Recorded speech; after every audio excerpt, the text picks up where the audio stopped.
What do we have here? A box.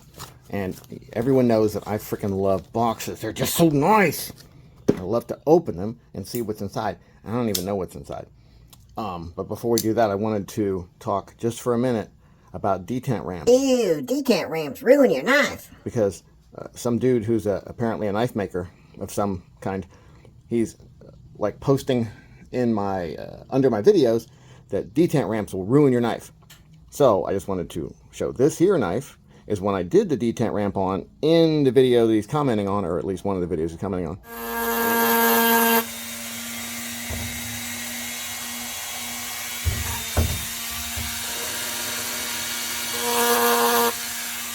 That's all I'm going to do, because I think that's all it's going to need is that little bit of a ramp.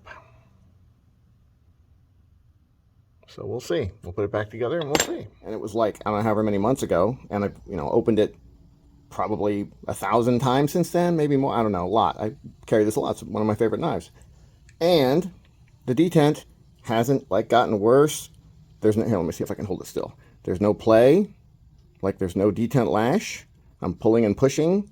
Like if I pull hard enough, it just opens, yeah, but it's not moving back and forth. There's no play. But that's impossible. You must have ruined it. Because I did it right.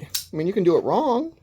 The first probably 2 or 3 I did wrong. They were on budget. It wasn't any huge deal, like $30 knives, whatever. I screwed them up though. You can easily go down at the wrong angle, and you're basically widening the hole in the blade where the detent has to hold.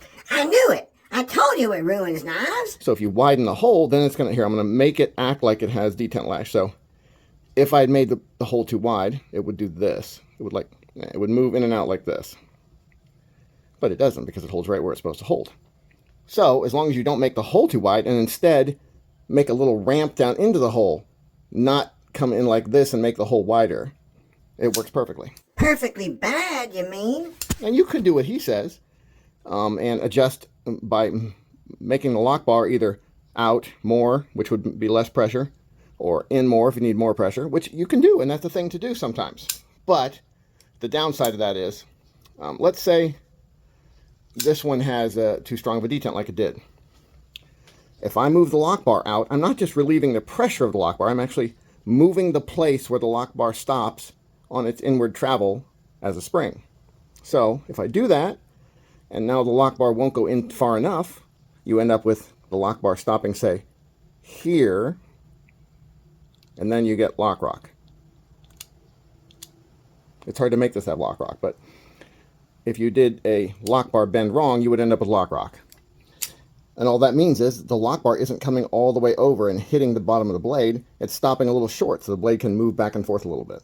So that's a danger of doing a lock bar adjust. Danger? Hell, that just makes the lock easier to open. Another danger of it is, let's say you go too far.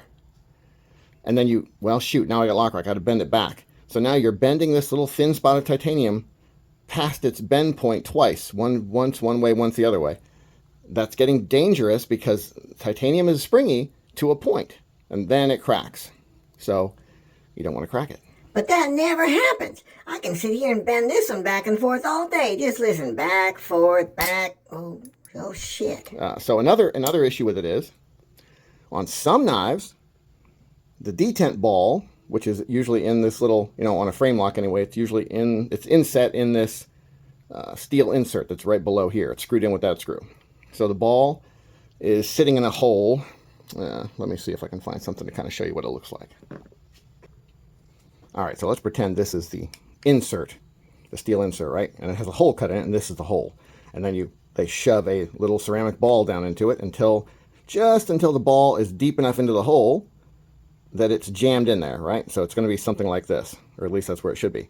But sometimes when they put the ball in, they stop it to where it's barely down in the hole and it's halfway sticking up. And when they do it that way, when the ball falls into the hole in the blade has to climb out. And if it's a nearly 90-degree edge right there, it's really hard for it to climb out. Even if you reduce the lock bar pressure so that it's not pushing hard, it's still hard for it to climb out because the metal's hitting on a nearly 90-degree point. that's when a detent ramp is excellent, because then it changes that angle point from this to this so that it can climb out. It's still dropping into a hole, but right where it hits the edge of the hole, it's hitting at a better angle so it can climb out, not this, where it's really hard to climb out. So that's what detent ramps are for. No, detent ramps is for the devil. And if you don't want to do them, you shouldn't do them. And if you're scared of them, then you should not attempt them. But no, they don't ruin knives, because this one's been done. There's another one. Ah, shoot, it's already, I'm going on a trip and it's already packed up, so I don't have that one. But I've done, I'm not going to say dozens, but I don't know. Yeah, dozens. I've done dozens successfully. And a couple, when I first started, I screwed up because I went in at the wrong angle. Because I was copying somebody, you know, I saw online, and they may have done it right, but I didn't copy it right. That could be. Anyway, let's get to the box, man. That was enough talk, enough bullshit. Sure was a bunch of bullshit. Let's see what the heck it is, because I don't even remember what it is. I don't even much be knowing. Well packaged, whatever it is. A Civivi, okay. Trying to remember. Oh. So I got a copper-handled Civivi. What's it called? It's going to say it right on here. I think. I got a copper-handled Praxis. And it's got beautiful micarta, Damascus blade. But I don't like the heavy-ass copper handle. So I bought this guy. I think is it brand new? I think it's brand new, maybe. I bought this guy to trade handles with the other one. So I'll have this handle on the Damascus blade. And this is the wood handle. Wow, it's a little lighter than I thought it was going to be. Oh, that's pretty, though. Okay, yeah, I like that. That's nice. Very light, much lighter than the other one. Oh, that's good action, too. So what I'm going to do is put this nice black blade and this black frame onto that copper, or well, we can say it the other way around. I'm going to take these wood scales off of here and trade them for the copper scales that are on the other one. And then put a better clip on the other one, and we'll have a really nice, or put a better clip on this one, the wood one that'll have the Damascus blade. You'll see, it's going to be really cool. So this is part one of what we're going to do when we trade the scales out. So we'll get that other one down here, we'll get it traded out, and then we'll see what it'd be looking like. But, I mean, as a quick review of the knife, it's a Praxis. It's a nice, big, full-sized Civivi knife. Not quite drop shutty, but really nice. Yeah, it's a great knife, man. I'll probably use this, well, I don't know. I'm not sure what I'm going to do. But, man, I like that wood. That's pretty. It's got some nice little artifacts in it that look cool. Yeah, I was hoping it wasn't just going to be like a boring piece of wood.